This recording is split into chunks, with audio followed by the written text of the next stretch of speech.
प्यारे साथियों, जय हिंद। मैं आपके सामने यूपी पुलिस को ध्यान में रखते हुए यूपी पुलिस के जीएस के प्रैक्टिस सेट लेकर आपके सामने हाजिर हूं और मैं पूरा प्रयास करूंगा कि जब तक एग्ज़ाम होता है तब तक मैं प्रैक्टिस सेट की कंटिन्यूटी बना के रखता हूं और मैं उम्मीद करता हूं कि आप भी मेरे साथ कंटिन्यूटी बना के रखोगे। और यदि ऐसा हो पाता है तो मुझे यह उम्मीद है कि हम लोग कम से कम 90% क्वेश्चनों को एग्जाम में सही करवा पाएंगे और आप उनको सही कर पाओगे। तो मेरे प्यारे साथियों, आओ हम लोग क्वेश्चन के साथ शुरुआत करते हैं। और आपके सामने पहला जो क्वेश्चन होगा वह यह है। आपके सामने पहला क्वेश्चन है कि निम्नलिखित में से कौन सा ज्वारीय बंदरगाह है। हम सब लोग जानते हैं कि बंदरगाह को हम लोग पोर्ट कहते हैं, बंदरगाह को पोर्ट कहते हैं। मेरा कहने का मतलब यह होता है कि ज्वारीय बंदरगाह की जब बात की जाए तो बंदरगाह समुद्र के किनारे एक ऐसे स्थल या पॉइंट होते हैं जहां पर व्यापार का आवागमन होता है और वह समुद्र के रास्ते से ही। कहने का मतलब यह है, इसमें पूछा गया कि कौन सा ज्वारीय बंदरगाह है। पहला ऑप्शन जवाहरलाल नेहरू बंदरगाह, दूसरा चेन्नई बंदरगाह, तीसरा है आपका विशाखापट्टनम बंदरगाह और चौथा है कांडला बंदरगाह। तो इस क्वेश्चन का जो आंसर है वह है आपका ऑप्शन 4 जो कांडला बंदरगाह है। अब अगर बात की जाए, जो कांडला बंदरगाह है यह गुजरात में है। कहां पर है? यह गुजरात में है। और क्वेश्चन पूछा भी जाता है कि कांडला बंदरगाह कहां स्थित है, तो गुजरात में। उसके अलावा इस बंदरगाह का जो दूसरा नाम है वह है श्यामा प्रसाद मुखर्जी बंदरगाह। क्या नाम है इसका? श्यामा प्रसाद मुखर्जी बंदरगाह। तो हम लोग कह सकते हैं कि कांडला बंदरगाह एक ज्वारीय बंदरगाह है और यह गुजरात में है और इसका दूसरा नाम श्यामा प्रसाद मुखर्जी है। जवाहरलाल नेहरू बंदरगाह की बात की जाए तो इसको न्याहावासे बंदरगाह के नाम से भी जाना जाता है। न्याहावासे बंदरगाह इसका दूसरा नाम है और यह मुंबई में स्थित है। कहां पर स्थित है? यह मुंबई में स्थित है। कहां पर स्थित है? मुंबई में स्थित है। दूसरी बात, यह चेन्नई की बात की जाए तो चेन्नई बंदरगाह तमिलनाडु में स्थित है और यह एक कृत्रिम बंदरगाह है। यह कैसा बंदरगाह है? यह एक कृत्रिम बंदरगाह है। कैसा बंदरगाह है? कृत्रिम बंदरगाह है। कृत्रिम बंदरगाह है। क्लियर है? विशाखापट्टनम की बात की जाए तो यह आंध्र प्रदेश में है। कहां पर है? आंध्र प्रदेश में है। आंध्र प्रदेश में यह बंदरगाह और यह एक प्राकृतिक बंदरगाह है। कैसा बंदरगाह है? जो विशाखापट्टनम बंदरगाह है यह एक प्राकृतिक बंदरगाह है। कैसा बंदरगाह है? प्राकृतिक बंदरगाह है और यह गहरा बंदरगाह भी है। प्राकृतिक बंदरगाहों में सबसे गहरा बंदरगाह भी है। क्लियर है मेरे प्यारे साथियों? अब हम लोग बात करते हैं नेक्स्ट क्वेश्चन पर। ये नेक्स्ट क्वेश्चन की बात की जाए तो आपके सामने है, कौन सी नदी विषुवत रेखा को 2 बार काटती है? विषुवत रेखा को काटती है। तो सबसे पहले तो हमें यह जानना कि विषुवत रेखा होती क्या है। तो विषुवत रेखा क्या होती है कि ये हमने पृथ्वी को बना लिया। क्या बना लिया? पृथ्वी को। तो पृथ्वी के बीचों बीच से एक रेखा गुजरती है जिसे हम लोग कहते हैं 0 अक्षांश। क्या कहते हैं? 0 अक्षांश।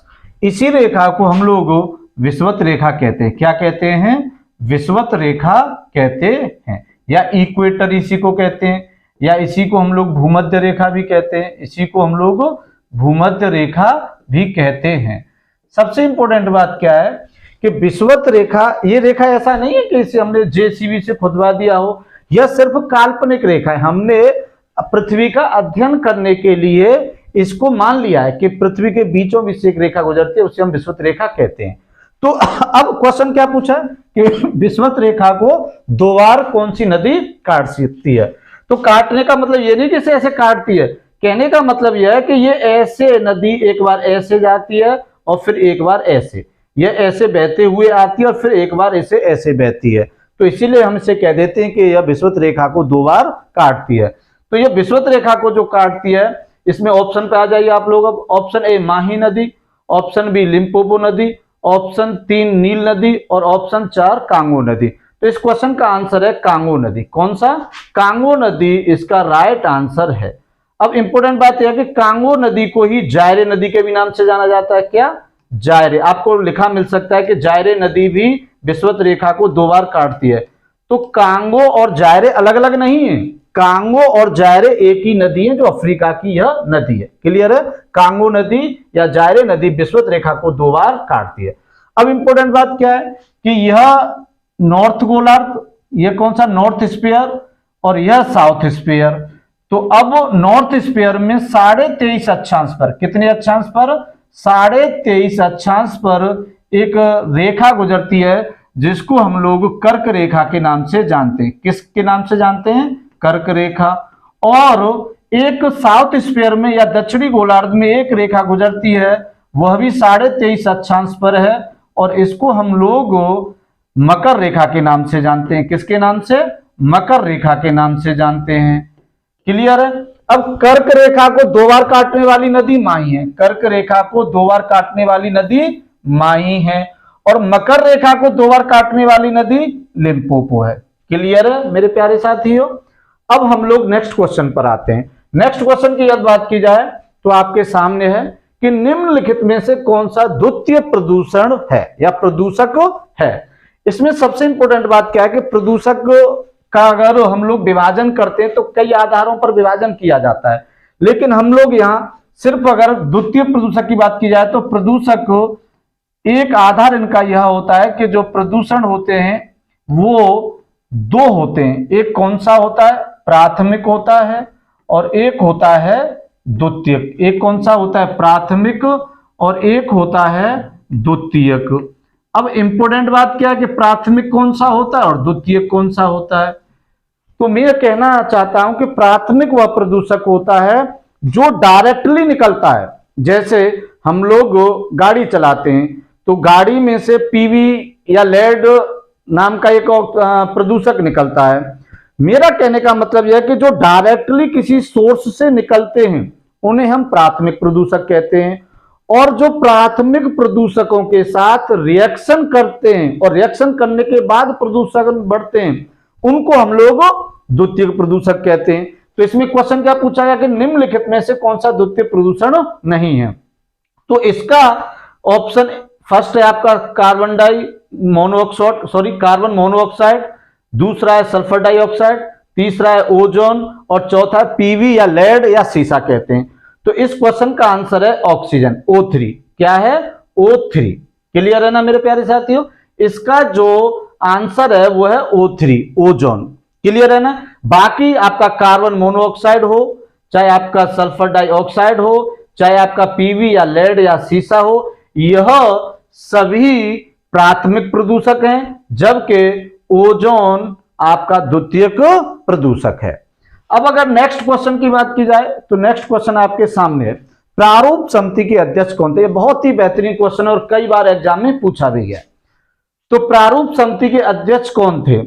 तो इसका option A doctor Rajendra Prasad, option B doctor Bhimrao Ambedkar, option C Pattabhi Sitaramayya. Sorry थोड़ा सा गलती टाइपराइटर ने कर दिया। तो ये है इसका ऑप्शन पट्टाभी सीतारमैया, पट्टाभी सीतारमैया, पट्टाभी सीतारमैया। क्लियर है ना मेरे प्यारे साथियों? यह पट्टाभी सीतारमैया। अब अगर बात की जाए तो चौथा ऑप्शन है जवाहरलाल नेहरू, जवाहरलाल नेहरू। अब इसमें सबसे इंपॉर्टेंट बात क्या है, हमें क्वेश्चन क्या है कि प्रारूप समिति के अध्यक्ष कौन है। तो इस क्वेश्चन को आप सब लोग ज्यादातर जानते हैं। तो इस क्वेश्चन का आंसर है option B doctor Bhimrao Ambedkar. लेकिन इंपॉर्टेंट बात क्या है कि प्रारूप समिति एक बहुत ही महत्वपूर्ण समिति थी और इस पर संविधान के प्रारूप तैयार करने की जिम्मेदारी थी। तो प्रारूप समिति की यदि बात की जाए तो प्रारूप समिति को हम लोग अन्य नामों से भी जानते हैं। जैसे प्रारूप समिति को हम लोग ड्राफ्टिंग कमेटी भी कहते हैं। क्या कहते हैं? प्रारूप समिति को हम लोग ड्राफ्टिंग कमेटी के भी नाम से जानते हैं। इसका एक और नाम है, इसका एक और नाम क्या है? इस प्रारूप समिति का एक और नाम है, इसका एक और नाम है प्रारूप समिति का, वह है पांडुलिपि समिति। क्या है? पांडुलिपि समिति। तो इसका एक और अन्य नाम क्या है? पांडुलिपि समिति। क्या है? पांडुलिपि समिति। अब इसकी सबसे इंपॉर्टेंट बात क्या है? पांडुलिपि समिति, इसकी सबसे इंपॉर्टेंट बात यह है कि इस समिति में डॉक्टर भीमराव अंबेडकर के साथ साथ अन्य सदस्य भी थे। डॉक्टर भीमराव अंबेडकर तो इसके अध्यक्ष थे, क्लियर है? क्या थे? इसके अध्यक्ष थे, जबकि इसमें 6 अन्य सदस्य भी थे। मेरा कहने का मतलब यह है कि प्रारूप समिति में अध्यक्ष समेत कितने सदस्य थे? 7 थे, जिसमें डॉक्टर भीमराव अंबेडकर अध्यक्ष थे। तो इसमें जो 6 अन्य सदस्य थे वो कौन कौन से थे? 6 अन्य सदस्यों की बात की जाए तो नंबर 1 आपके थे मोहम्मद सादुल्ला। कौन थे? मोहम्मद सादुल्ला। क्लियर है ना? मोहम्मद सादुल्ला। अब अगर बात की जाए, दूसरे थे इसमें अल्लादी कृष्णा स्वामी अय्यर। अल्लादी कृष्णा स्वामी अय्यर।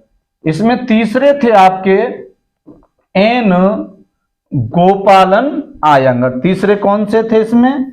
एन गोपालन आयंगर। एन गोपालन आयंगर। उसके अलावा इसमें चौथे सदस्य थे आपके जो इंपॉर्टेंट थे, वो थे के एम मुंशी। के एम मुंशी। के एम मुंशी।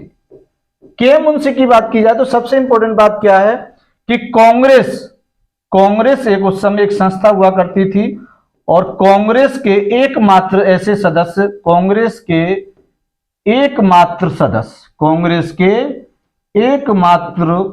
सदस्य थे जिनको प्रारूप समिति में सम्मिलित किया गया था। यह क्वेश्चन कई बार पूछा गया है कि प्रारूप समिति में शामिल होने वाले ऐसे कौन से सदस्य थे जो कांग्रेस के सदस्य थे? तो वो कौन थे? के एम मुंशी। कितने हो गए? 4।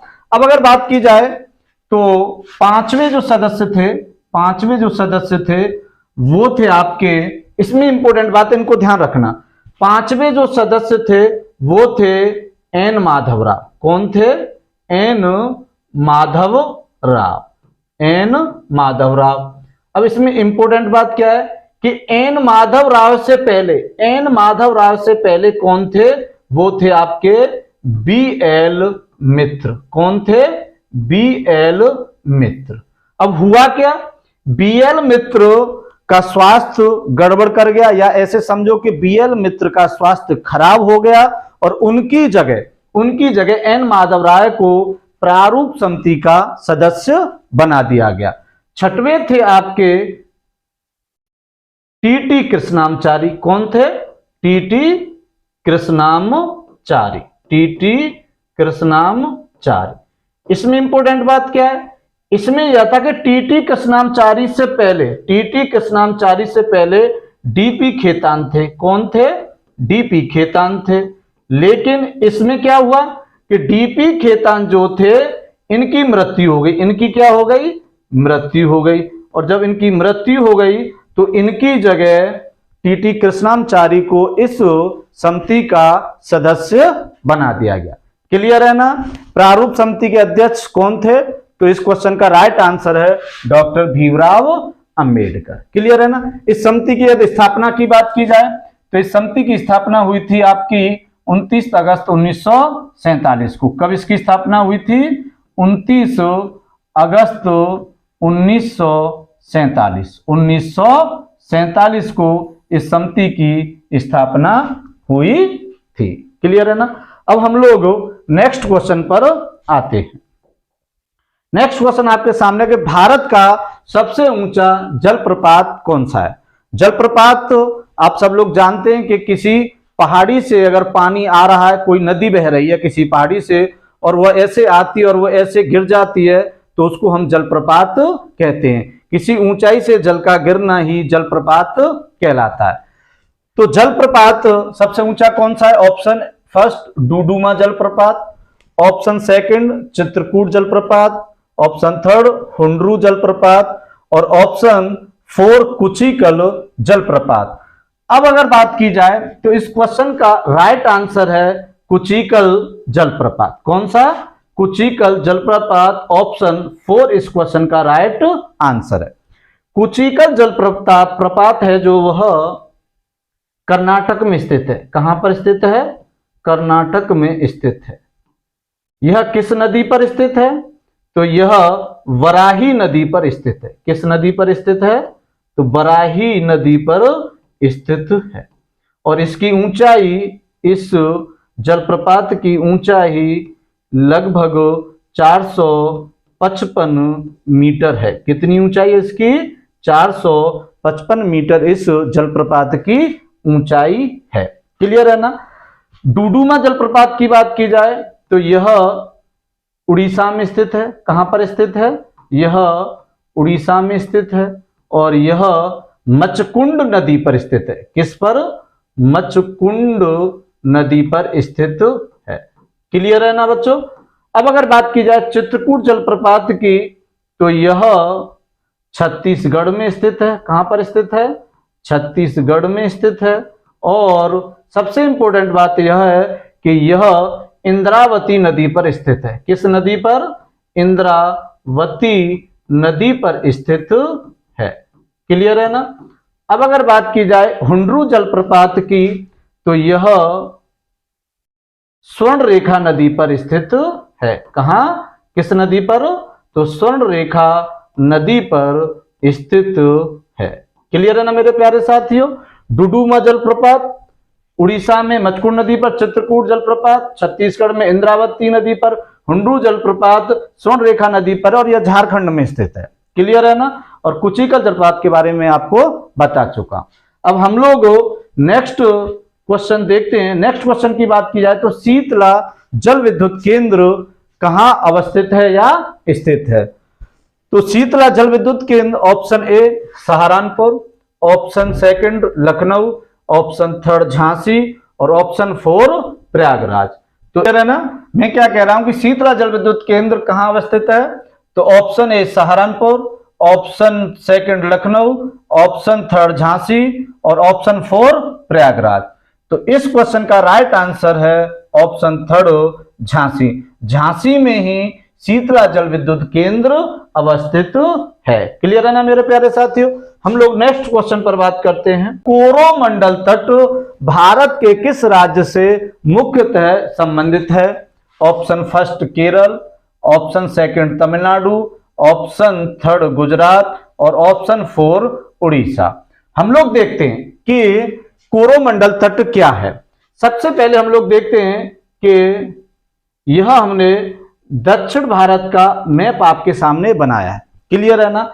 आप सब लोग जानते हो कि भारत को प्रायद्वीपीय भारत कहा जाता है। क्या कहा जाता है? भारत को प्रायद्वीपीय भारत कहा जाता है। प्रायद्वीपीय भारत कहा जाता है।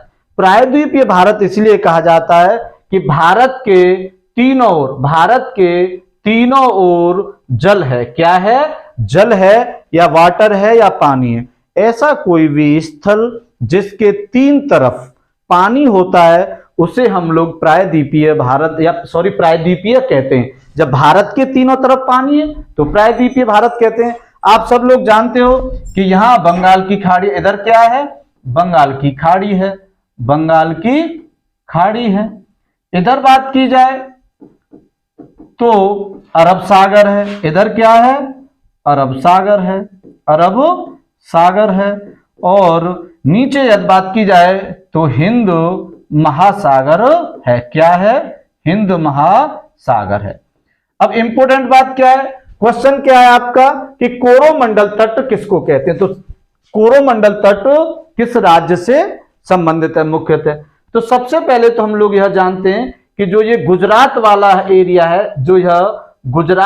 एरिया है, यहां तक इसको हम लोग काठियावाड़ तट के नाम से जानते हैं। किस नाम से जानते हैं? काठियावाड़ तट के नाम से जानते हैं। क्लियर है ना मेरे प्यारे साथियों? अब यह महाराष्ट्र में, महाराष्ट्र में यदि बात की जाए तो महाराष्ट्र में मुंबई से लेकर और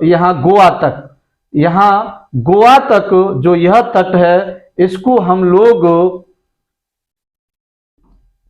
कोकण तट के नाम से जानते हैं। किस नाम से जानते हैं? कोकण तट के नाम से जानते हैं। गोवा से और मैंगलोर तक का जो मध्य का क्षेत्र है इसको हम लोग कन्नड़ तट या इसी को हम लोग कोनार तट के नाम से जानते हैं। किस नाम से जानते हैं? कन्नड़ तट या कोनार तट के नाम से जानते हैं। और मैंगलोर से लेकर और यहाँ कन्याकुमारी तक, कहां तक? कन्याकुमारी तक इस तट को हम लोग जो जानते हैं वो मालाबार तट के नाम से जानते हैं। किस नाम से जानते हैं? मालाबार तट के नाम से जानते हैं। क्लियर है ना? अब जो कन्याकुमारी से और यहां तक कृष्णा जो नदी का क्षेत्र है यहां तक के इस तट को हम लोग कोरोमंडल तट के नाम से जानते हैं। किस नाम से जानते हैं? कोरोमंडल तट के नाम से जानते हैं। और आप सब लोग जानते हैं कि यह जो एरिया है यह किस राज्य से संबंधित है? तो यह तमिलनाडु राज्य से संबंधित है। तो कोरोमंडल तट किस राज्य से मुख्यतः संबंधित है? तमिलनाडु। तो इस क्वेश्चन का राइट आंसर है तमिलनाडु, ऑप्शन सेकंड। क्लियर है ना मेरे प्यारे साथियों? अब हम लोग नेक्स्ट क्वेश्चन की ओर चलते हैं। विटामिन डी का रासायनिक नाम क्या है? Option first tocopherol, option B ascorbic acid, option third thiamine और ऑप्शन फोर कैल्सीफेरॉल। तो विटामिन डी का जो रासायनिक नाम है इस क्वेश्चन का राइट आंसर आपका कैल्सीफेरॉल है। क्या है? कैल्सीफेरॉल फोर्थ इस क्वेश्चन का राइट आंसर है। या टेकोफेरॉल की बात की जाए तो यह विटामिन ई का रासायनिक नाम है। किस विटामिन का है? विटामिन ई का रासायनिक नाम है। यदि एस्कॉर्बिक एसिड की बात की जाए तो यह विटामिन सी का रासायनिक नाम है। विटामिन सी का रासायनिक नाम है। तो tocopherol vitamin E, ascorbic acid की बात की जाए तो विटामिन सी का रासायनिक नाम है। और थायमीन की बात की जाए तो यह विटामिन बी का रासायनिक नाम है। क्लियर है ना? इसमें भी विटामिन में B1 B2 होता है। तो अगर B1 की बात की जाए तो यह थायमीन ही होता है। B2 की बात की जाए तो राइबोफ्लेविन होता है। इसमें जैसे B12 होता है वो हम इस पर चर्चा नहीं कर रहे, लेकिन विटामिन डी का रासायनिक नाम कैल्सीफेरॉल है और इसका राइट आंसर फोर्थ है। और विटामिन डी एक ऐसा विटामिन है जो इसका निर्माण शरीर के अंदर ही होता है। विटामिन डी ही एक ऐसा विटामिन है जिसका निर्माण शरीर के अंदर होता है, शरीर के अंदर मुख्यतः होता है। कहने का मतलब यह है कि यह ऐसी विटामिन है जिसे बाहर से नहीं लिया जा सकता है। और हम सब लोग जानते हैं कि सूर्य के प्रकाश से ही विटामिन डी हमारे शरीर को प्राप्त होती है। क्लियर है ना? यदि नेक्स्ट क्वेश्चन की बात की जाए तो निम्नलिखित में से कौन मोनोसैकेराइड नहीं होता, ये टाइपिस्ट की गलती है। तो ये होता है मोनोसैकेराइड। क्या होता है? मोनोसैकेराइड, राइड होता है मोनोसैकेराइड। इसमें क्या होता है कि यह मुख्यतः जो हमारे शरीर को ऊर्जा मिलती है तो आप सब लोग जानते हो या तो कार्बोहाइड्रेट से मिलती है या वसा से मिलती है। मुख्यतः कार्बोहाइड्रेट और वसा से मिलती है, कुछ बहुत थोड़ी बहुत प्रोटीन से भी मिलती है। लेकिन जो कार्बोहाइड्रेट के प्रकार हैं वो 3 प्रकार से इसमें विभाजित कर लिया जाता है। जैसे एक हो जाता है आपका मोनोसैकेराइड हो जाता है। एक हो जाता है आपका डाइसैकेराइड हो जाता है। और एक आपका हो जाता है पॉलीसैकेराइड। एक कौन सा हो जाता है? पॉलीसैकेराइड। तो अगर इनकी बात की जाए तो मोनोसैकेराइड में बात की जाए तो जैसे आपका ग्लूकोज हो जाता है,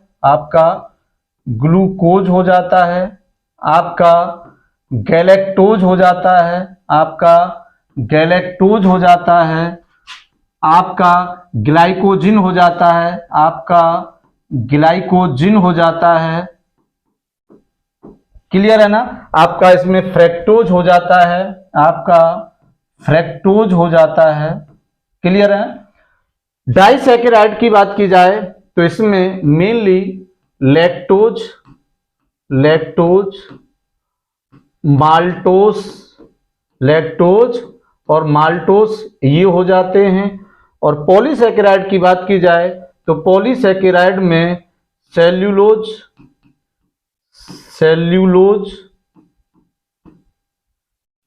स्टार्च ये हो जाते हैं। तो आप लोग देखोगे कि इसमें क्वेश्चन में क्या है कि मोनोसैकेराइड नहीं है, तो मोनोसैकेराइड हमारा ग्लूकोज है, गैलेक्टोज है, ग्लाइकोजन है, फ्रक्टोज है, तो और डाइसैकेराइड कौन सा, लैक्टोज और माल्टोज। तो इस क्वेश्चन का ऑप्शन फर्स्ट क्या है, ग्लूकोज। ऑप्शन सेकंड क्या है, गैलेक्सी तो कुछ नहीं होता, ये गैलेक्टोज होता है। और ऑप्शन थर्ड है फ्रैक्टोज और ऑप्शन फोर है आपका लैक्टोज। तो इस क्वेश्चन का right answer lactose option four है, क्लियर है ना। अब हम लोग नेक्स्ट क्वेश्चन की बात करते हैं। ये नेक्स्ट क्वेश्चन की बात की जाए तो बक्सर के युद्ध के समय बंगाल का नवाब कौन था। काफी फेमस क्वेश्चन भी है और बहुत सारे एग्जाम में पूछा भी जाता है।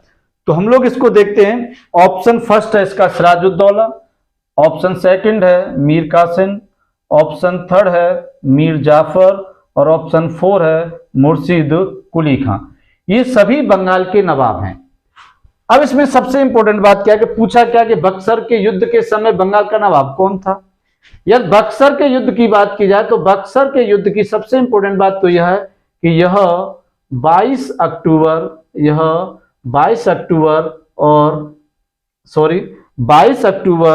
और 1764 में हुआ था। कब हुआ था, 22 अक्टूबर और 1764 में हुआ था।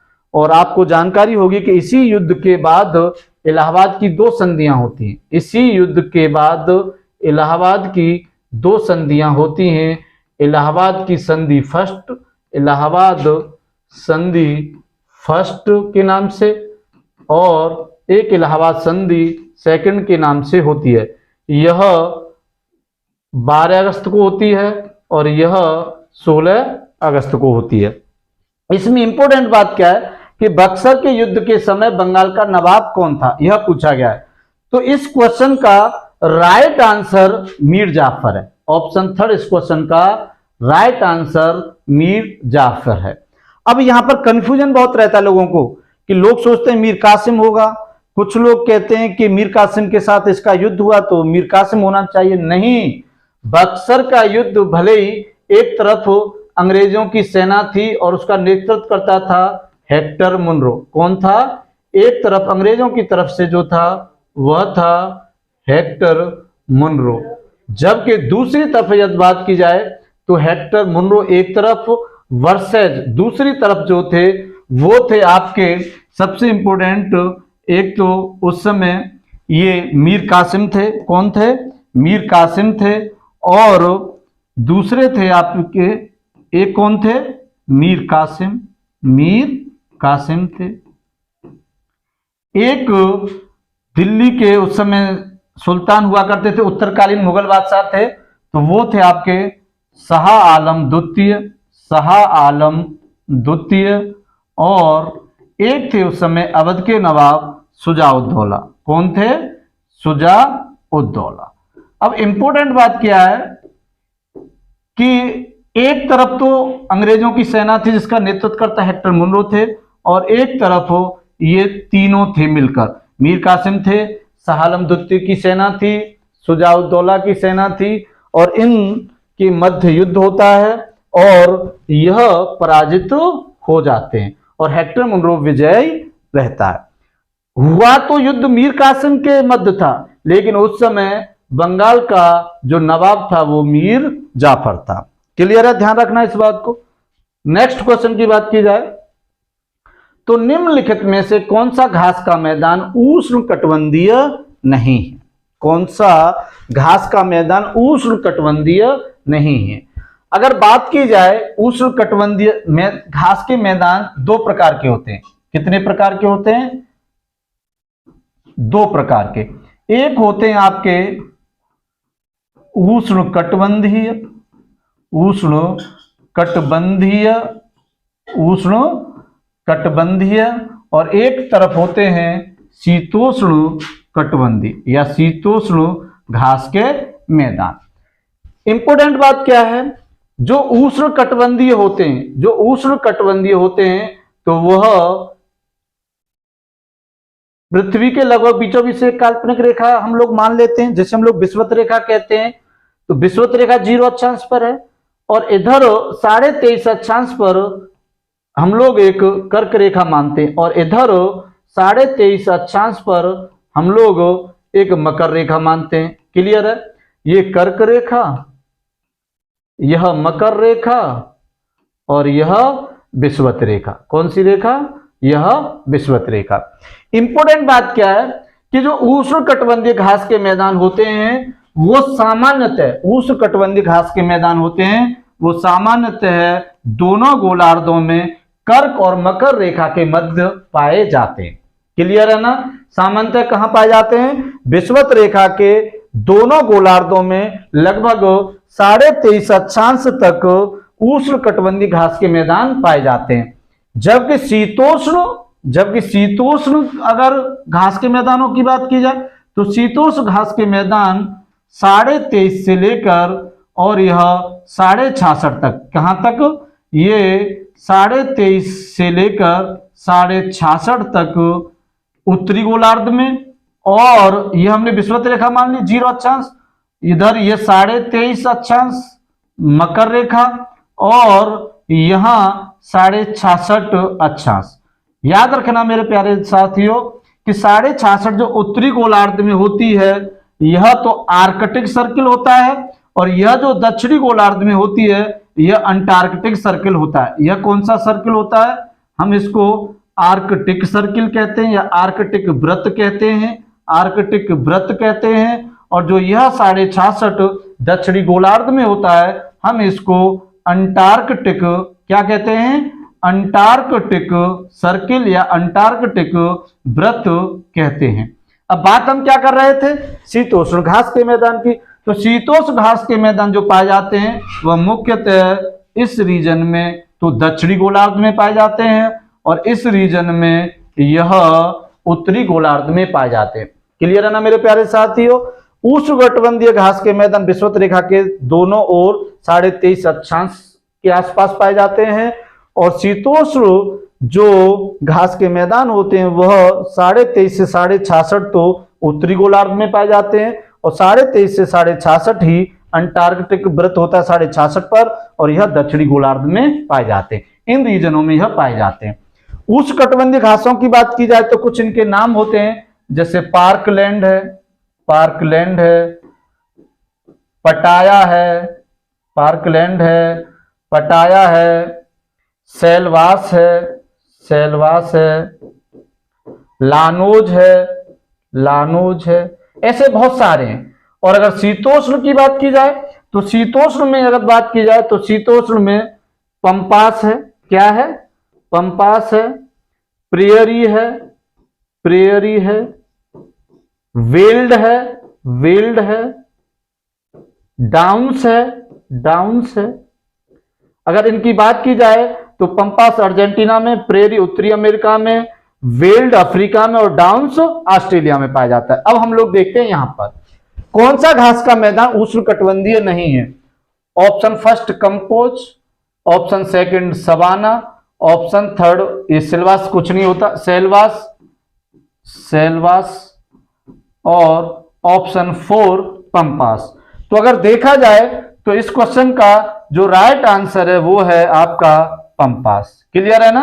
पंपास उष्णकटिबंधीय घास का मैदान नहीं है, बल्कि किसका है? शीतोष्ण घास का मैदान है पंपास। और पंपास को एक नाम से और जाना जाता है जिसका नाम है अल्फा अल्फा। किस नाम से और जाना जाता है? Alpha alpha. और यह जो पंपास है यह अर्जेंटीना में पाया जाता है। कहां पाया जाता है? अर्जेंटीना में पाया जाता है। और यह हम ऐसे कह सकते हैं कि दक्षिणी अमेरिका में पाया जाता है। दक्षिणी अमेरिका का यह एक देश है। अब हम लोग नेक्स्ट क्वेश्चन पर आते हैं। उच्चतम न्यायालय का परामर्शी न्याय निर्णय भारतीय संविधान में किस देश से लिया गया है? हम सब लोग जानते हैं कि जब हमारे देश के संविधान का निर्माण किया जा रहा था तो उस समय हमारे देश के संविधान निर्माताओं ने विभिन्न देशों के संविधानों का अध्ययन किया और जो महत्वपूर्ण बातें थी वह दूसरे देशों से हमारे संविधान में एडॉप्ट की गई या शामिल की गई।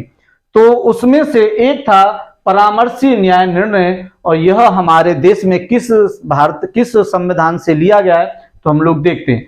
Option first Ireland, option B Australia, option third Soviet संघ, ऑप्शन फोर्थ नीदरलैंड।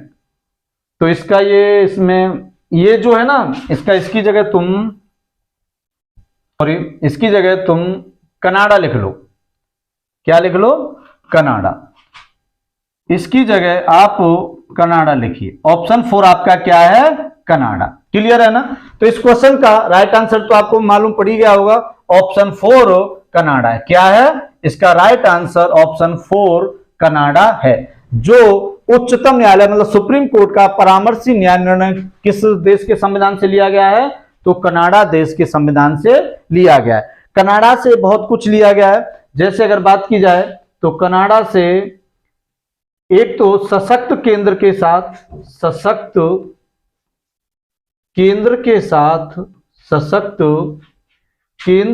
साथ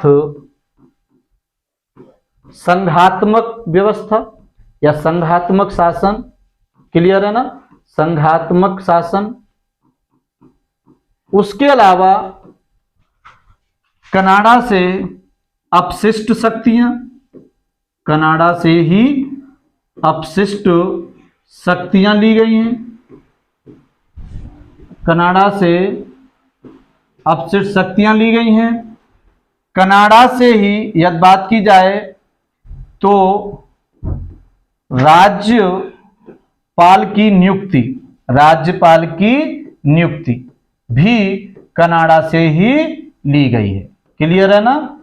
राज्यपाल की नियुक्ति, राज्यपाल का पद या कार्यकाल तो भारत शासन अधिनियम 1935 से लिया गया है, लेकिन राज्यपाल की नियुक्ति कनाडा से ही ली गई है।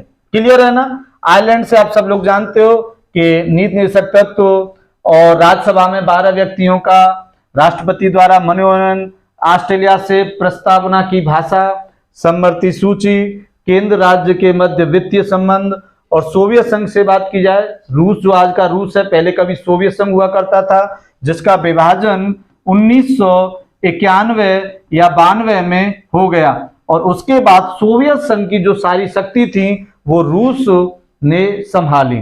तो सोवियत संघ या रूस से आप सब लोग जानते हो कि मौलिक कर्तव्य लिए गए हैं। उसके अलावा सामाजिक, आर्थिक, राजनीतिक न्याय जो प्रस्तावना में उल्लेखित हैं वह भी सोवियत संघ से ही लिए गए हैं। क्लियर है ना मेरे प्यारे साथियों? अब हम लोग नेक्स्ट क्वेश्चन की बात करते हैं। टाइपिस्ट ने कनाडा यहां जोड़ दिया है।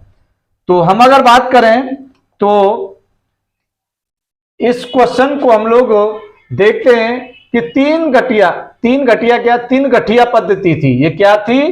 तीन गठिया। ये ऐसे लिखा जाता था, तीन गठिया पद्धति। तीन गठिया पद्धति से संबंधित प्रमुख नेता कौन थे या हैं? अब अगर बात की जाए तो Rabindranath Tagore, option first. Option B Mahatma Gandhi, option C Subhash Chandra Bose, option 4 Raja Ram Mohan Roy. तो इस क्वेश्चन का जो राइट आंसर है वह है सेकंड, महात्मा गांधी। क्या है इस क्वेश्चन का राइट आंसर? तीन गठिया पद्धति से संबंधित कौन से प्रमुख नेता थे? तो वो महात्मा गांधी थे। तीन गठिया पद्धति क्या थी? तीन गठिया पद्धति की यदि बात की जाए तो उस समय हम लोग अंग्रेजों के गुलाम थे। तो तीन गठिया पद्धति की यदि बात की जाए, जैसे आपने 1917 में चंपारण आंदोलन या चंपारण विद्रोह या जैसे भी सुना होगा, चंपारण सत्याग्रह या चंपारण आंदोलन, तो 1917 में हुआ था। क्लियर है ना। इसका कारण तीन गठिया पद्धति ही था। तीन गठिया पद्धति में क्या था, जैसे सामान्यतः उत्तर प्रदेश में, राजस्थान में कई जगह 20 विसवा का 1 बीघा होता है। क्या होता है, 20 विसवा का 1 बीघा होता है। 20 विसवा बराबर क्या होता है, 1 बीघा होता है। तो तीन गठिया पद्धति का क्या था कि 20 विसवा में से 3 विसवा, 20 विसवा में से 3 विसवा नील की खेती, किसकी खेती, नील की खेती करना अनिवार्य कर दिया था अंग्रेजों ने। नील की खेती 20 विसवा में से 3 विसवा की नील की खेती करना अनिवार्य कर दिया था अंग्रेजों ने। क्लियर है ना। 20 विसवे में 1 बीघा होता है। उस समय अंग्रेजों के हम लोग गुलाम थे, तो अंग्रेजों ने क्या कर दिया था कि 20 विसवे पे जो भी किसान खेती करेगा वो 3 विसवा नील की खेती करेगा, यह अनिवार्य कर दिया था। अब समस्या क्या थी, समस्या यह थी कि नील की खेती करने के बाद भूमि अनवरक या बंजर हो जाती थी और इस बात से किसान काफी परेशान थे। तो इस बात को लेकर गांधी जी के पास कुछ लोग जाते, उसमें राम कुमार शुक्ल प्रमुख थे, और वह गांधी जी को बुलाते हैं और परिणाम स्वरूप 1917 में चंपारण आंदोलन होता है। इसी को हम लोग तीन गठिया पद्धति कहते हैं। 20 विसवे पर 3 विसवा नील की खेती करना ही तीन गठिया पद्धति कहलाता है। क्लियर है ना। अब हम लोग नेक्स्ट क्वेश्चन की ओर चलते हैं। पेरंगला दर्रा किस राज्य में स्थित है, पेरंगला या पारंगला, पेरंगला या पारंगला दर्रा किस राज्य में स्थित है।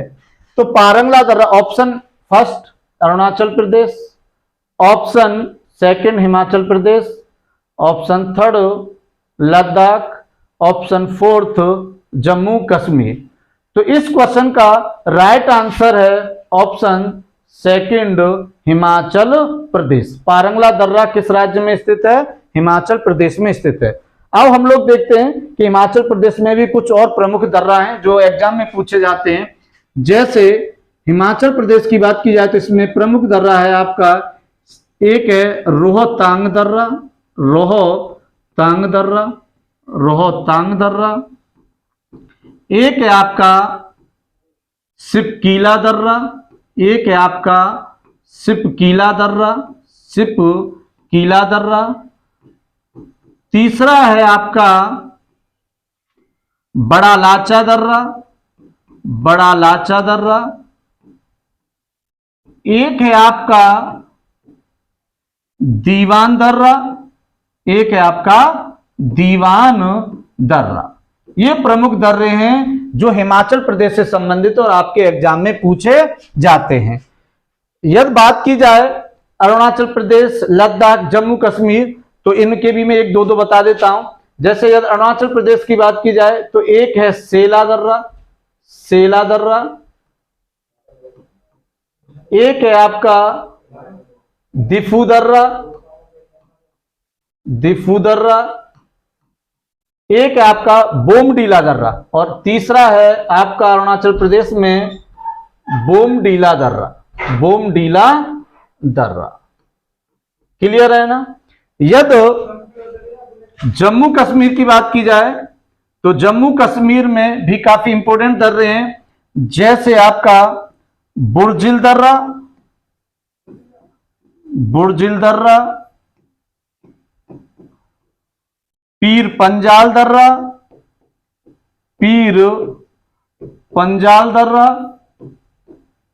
उसके अलावा यदि बात की जाए तो इसमें इंपोर्टेंट है अघिल दर्रा, अघिल दर्रा काफी इंपोर्टेंट है, अघिल दर्रा। और एक और इंपोर्टेंट दर्रा है जम्मू कश्मीर में बनिहाल दर्रा, बनिहाल दर्रा, बनिहाल दर्रा।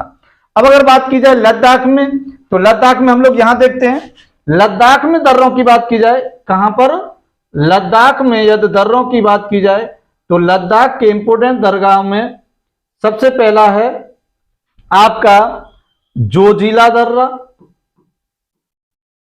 जोजिला दर्रा, खारदुंगला दर्रा, खारदुंगला दर्रा, खारदुंगला दर्रा। नेक्स्ट है आपका जोजिला दर्रा, खारदुंगला दर्रा, और एक है इंपोर्टेंट काराकोरम दर्रा, काराकोरम दर्रा। ये कुछ प्रमुख दर्रा हैं जो लद्दाख, जम्मू कश्मीर, अरुणाचल प्रदेश के दर्रे हैं। क्लियर है ना। अब हम लोग नेक्स्ट क्वेश्चन पे आते हैं। नेक्स्ट क्वेश्चन की बात की जाए तो उत्तर प्रदेश में कांग्रेस के कितने अधिवेशन हुए। जैसे आप सब लोग जानते हो कि कांग्रेस के अधिवेशन, जैसे कांग्रेस की स्थापना 1885 में हुई थी। कब हुई थी? 1885 में हुई थी, और मुंबई में हुई थी। मुंबई के गोकुल तेजपाल दास स्कूल में हुई थी। और कांग्रेस का प्रथम अधिवेशन भी मुंबई में हुआ था, आप सब लोग जानते हो। बंबई में अधिवेशन प्रथम हुआ, हमें उस बात से मतलब नहीं। हमारा कहने का मतलब है कि कांग्रेस की स्थापना 1885 में हुई थी, उसके बाद हमारा देश आजाद हो गया, उसके बाद भी विभिन्न अधिवेशन होते रहे थे। इसमें विभिन्न अधिवेशनों में क्वेश्चन क्या है कि उत्तर प्रदेश में कितने अधिवेशन हुए। तो जो विभिन्न अधिवेशन हुए उसमें से कुछ अधिवेशन उत्तर प्रदेश में भी हुए थे। जैसे option first 5, option second 7, option third 8 और ऑप्शन 4 9। तो उत्तर प्रदेश में जो कांग्रेस के अधिवेशन हुए थे वो 9 अधिवेशन हुए थे। कितने अधिवेशन हुए थे? 9 अधिवेशन हुए थे, और इस क्वेश्चन का राइट आंसर 4th है। अब यदि इसमें 9 अधिवेशनों की बात की जाए तो हम लोग इस पर चर्चा करते हैं। जैसे पहला कांग्रेस का अधिवेशन हुआ था उत्तर प्रदेश में, वह 1888 में हुआ, जो प्रयागराज में हुआ। आज का प्रयागराज और पहले इलाहाबाद हुआ करता, प्रयागराज में हुआ। क्लियर है ना। दूसरे की बात की जाए तो दूसरा अधिवेशन 1892 में हुआ, यह भी प्रयागराज में हुआ, यह भी प्रयागराज में हुआ। यदि तीसरे अधिवेशन की बात की जाए तो यह 1899 में हुआ, और यह लखनऊ में हुआ। कहां पर हुआ? लखनऊ में हुआ। यदि बात की जाए फोर्थ जो हुआ वह 1905 में हुआ, और यह बनारस में हुआ। कहां हुआ? बनारस में हुआ। इसके बाद यदि बात की जाए तो 1910 में फिर प्रयागराज में हुआ, फिर प्रयागराज में हुआ। फिर अगर बात की जाए तो 1916 लखनऊ में हुआ, 1916 लखनऊ में हुआ। फिर अगर बात की जाए तो 1925 में आपका कानपुर में हुआ, कानपुर में हुआ। और उसके बाद 1936 में फिर लखनऊ में हुआ, और 1946 में मेरठ में हुआ। कहां हुआ? मेरठ में हुआ। क्लियर है ना। 9 अधिवेशन कांग्रेस में हुए। यदि इनके अध्यक्ष की भी बात की जाए तो प्रथम के जॉर्ज यूल थे, और यह प्रथम अंग्रेज भी थे। चलो उस पर हमें चर्चा नहीं करनी। इसमें सबसे इंपोर्टेंट आपका कानपुर पूछा जाता है, क्योंकि यहां पर सरोजनी नायडू थी। कौन थी? सरोजनी नायडू, सरोजनी नायडू। क्लियर है ना। मेरठ की बात की जाए तो जेबी कृपलानी थे, जेबी कृपलानी थे, बहुत पूछा जाता है, जेबी कृपलानी थे। 1916 लखनऊ में अंबिकाचार्य मजूमदार थे। क्लियर है ना। इसकी अगर 1910 में प्रयागराज में हुआ था तो इसमें विलियम बेडन थे। यदि इसकी बात की जाए 1905 में बनारस में हुआ था, तो यहां पर आप सब लोग जानते हो कि गोपाल कृष्ण गोखले थे। यदि 1899 की बात की जाए तो रमेश चंद्र दत्त थे। यदि 1892 की बात की जाए तो यहां पर व्योमेश चंद्र बनर्जी थे। व्योमेश चंद्र बनर्जी यहां पर भी थे और सबसे पहले में भी थे। अगर बात की जाए तो यह कांग्रेस के कुल 9 अधिवेशन हुए। अब अगर नेक्स्ट क्वेश्चन की बात की जाए तो नंदा देवी बायोस्फीयर रिजर्व को यूनेस्को में किस वर्ष शामिल किया।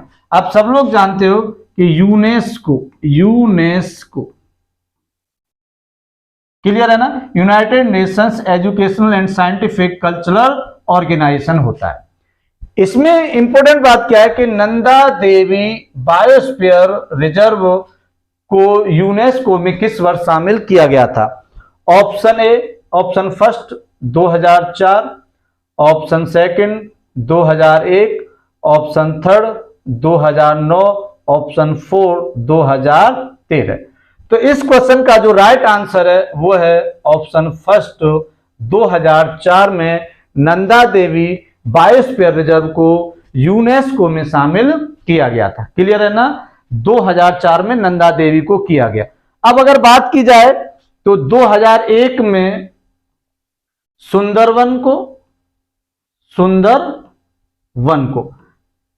सुंदरवन बायोस्फीयर रिजर्व को यूनेस्को की विश्व विरासत सूची में शामिल किया गया।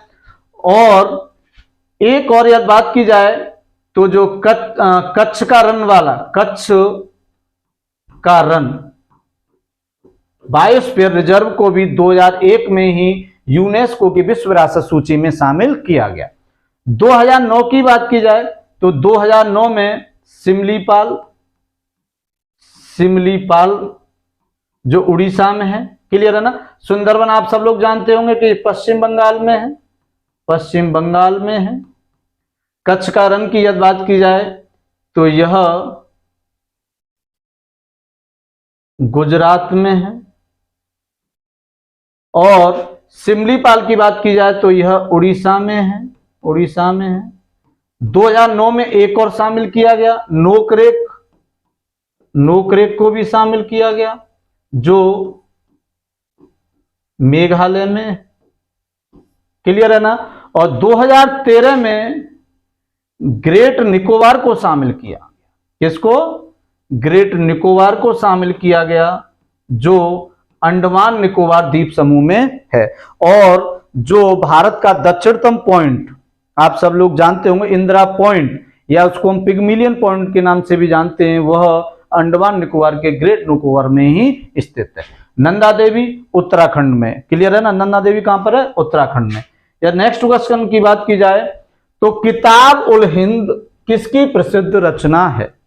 Option first Qutubuddin Aibak, option second Iltutmish, option third Al-Biruni, option four Balban. तो इस क्वेश्चन का जो राइट आंसर है वो है ऑप्शन थर्ड अल-बरूनी। अल-बरूनी की यदि बात की जाए तो इसकी यह किताब उल हिंद प्रसिद्ध रचना है। कैसी रचना है? प्रसिद्ध। हम लोग आपको किताब उल हिंद के बारे में बताएं तो इसे हम 11वीं सदी का दर्पण कहते हैं। 11वीं सदी का दर्पण कहते हैं। क्या कहते हैं? 11वीं सदी का दर्पण कहते हैं। दर्पण में क्या हम लोग देखते ही तो हैं? दर्पण में हम लोग क्या देखते ही तो हैं? तो हमें जो 11वीं सदी थी उसके बारे में जो जानकारी मिलती है उस हिसाब से इसको या किताब उल हिंद को 11वीं सदी का दर्पण कहा गया है। अल-बरूनी की बात की जाए तो आप सब लोग जानते होंगे महमूद गजनवी ने भारत पर आक्रमण किए थे। महमूद गजनवी ने भारत पर आक्रमण किए थे और ऐसा माना जाता है कि महमूद गजनवी ने भारत पर 17 आक्रमण किए थे। और यह एक इतिहासकार हैं जिनका नाम है हेनरी इलियट। किसका नाम है? Henry Elliot.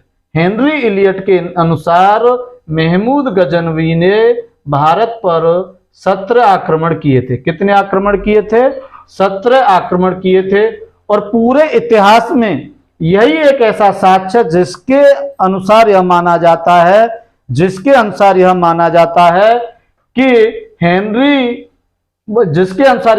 कि महमूद गजनवी ने भारत पर 17 आक्रमण किए थे। इसमें से एक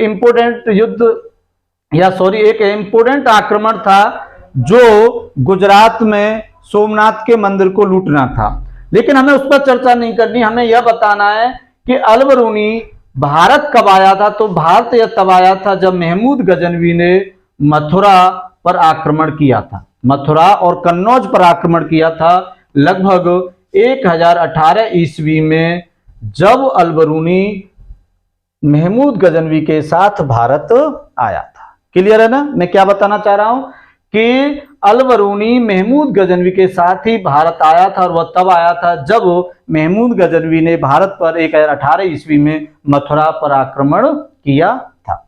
नेक्स्ट क्वेश्चन की यदि बात की जाए तो नेक्स्ट क्वेश्चन आपके सामने है कि संविधान की छठी अनुसूची किस राज्य पर लागू नहीं होती है? Option first Assam, option second Meghalaya, option third Tripura और ऑप्शन फोर मणिपुर। मैं आपको बता दूं कि छठी और पांचवी अनुसूची, एक तो पांचवी अनुसूची, कौन सी अनुसूची? पांचवी अनुसूची, पांचवी अनुसूची, और छठवीं अनुसूची, और कौन सी? छठवीं अनुसूची। छठवीं अनुसूची की बात की जाए तो पांचवी अनुसूची और छठवीं अनुसूची दोनों ही अनुसूचित जनजातियों के क्षेत्र के प्रशासन से संबंधित है। इंपॉर्टेंट बात क्या है? छठवीं अनुसूची में कुछ राज्यों को स्पेसिफाई किया गया है, जैसे छठवीं अनुसूची में असम,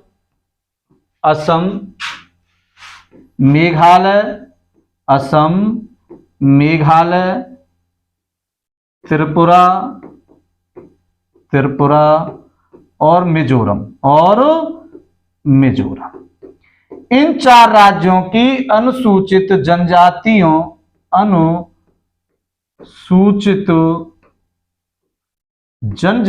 के क्षेत्रों के प्रशासन से संबंधित है। अनुसूचित जनजातियों के क्षेत्रों के प्रशासन से संबंधित है। जबकि पांचवी अनुसूची क्या है? पांचवी अनुसूची की यदि बात की जाए संबंधित है। पांचवी अनुसूची की यदि बात की जाए तो पांचवी अनुसूची इन राज्यों के अलावा जहां अनुसूचित जनजातियां हैं उनके क्षेत्रों से के प्रशासन से संबंधित। क्लियर है ना? छठवीं अनुसूची क्या है? असम, मेघालय, त्रिपुरा और मिजोरम की अनुसूचित जनजातियों के क्षेत्रों के प्रशासन से संबंधित है। जबकि पांचवी अनुसूची इन चार राज्यों के अलावा जो अनुसूचित जनजातियों के क्षेत्र हैं उनके प्रशासन से संबंधित है। और क्वेश्चन क्या आपका? संविधान की छठी अनुसूची किस राज्य पर लागू नहीं होती? तो किस किस पर लागू होती है? असम पर होती है, मेघालय पर होती है, त्रिपुरा पर होती है और मिजोरम पर होती है। तो इसमें असम पर होती है, मेघालय पे होती है और त्रिपुरा पे होती है। किस पे नहीं होती है? मणिपुर पे। तो इस क्वेश्चन का राइट आंसर मणिपुर है। क्लियर है ना? नेक्स्ट क्वेश्चन की यदि बात की जाए तो आपके सामने है सतलज व काली नदी के मध्य हिमालय स्थित है। सतलज व काली नदी के मध्य हिमालय स्थित है। हिमालय का विभाजन कई आधारों पर किया जाता है। जैसे समय के आधार पर किया जाता है तो आपने पढ़ा होगा ट्रांस हिमालय,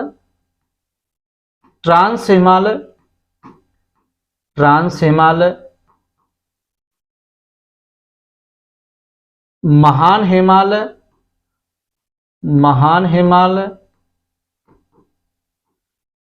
मध्य हिमालय, या इसे लघु हिमालय भी कह देते हैं, लघु हिमालय। और एक है आपका शिवालिक हिमालय।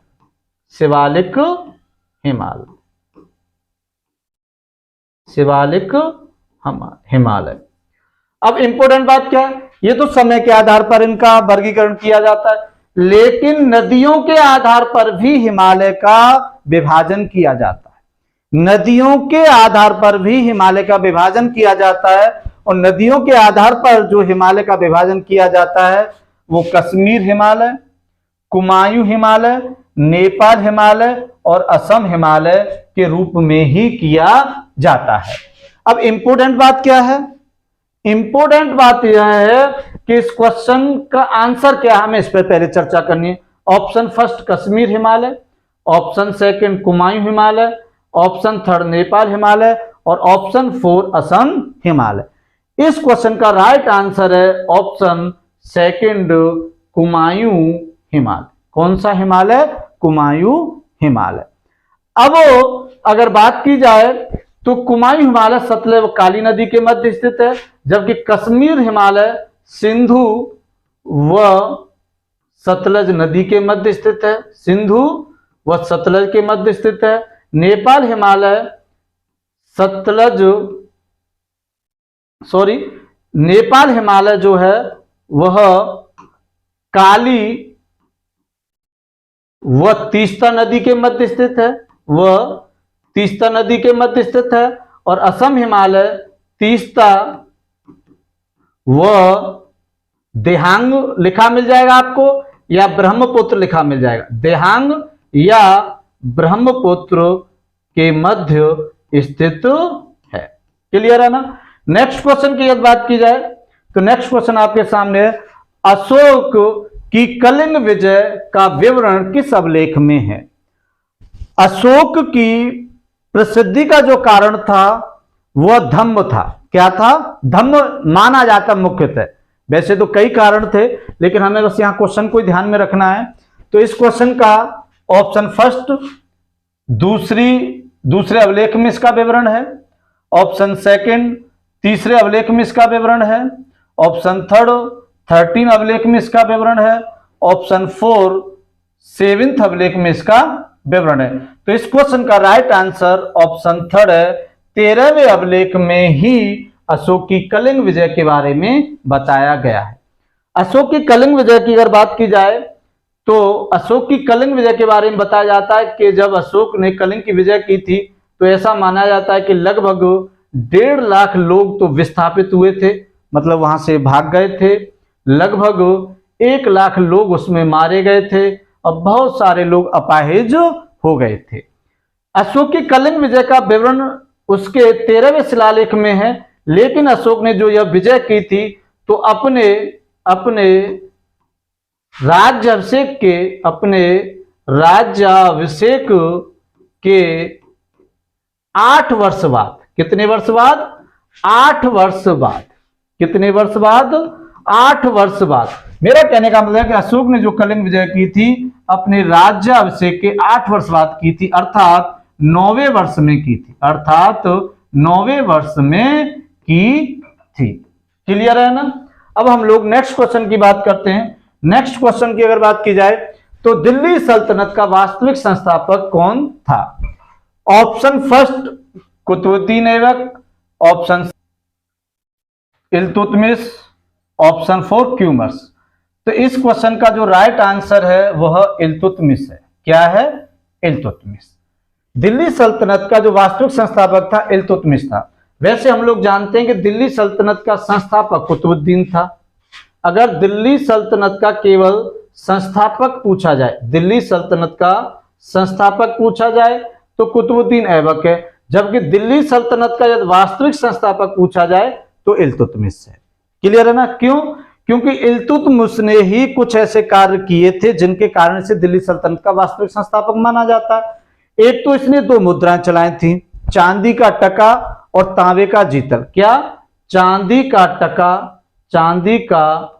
टका और तांबे का जीतल, और तांबा का जीतल।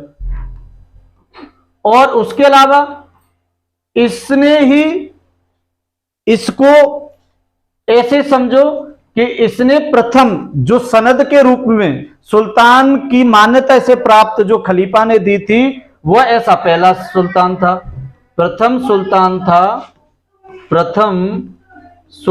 था जिसे खलीफा से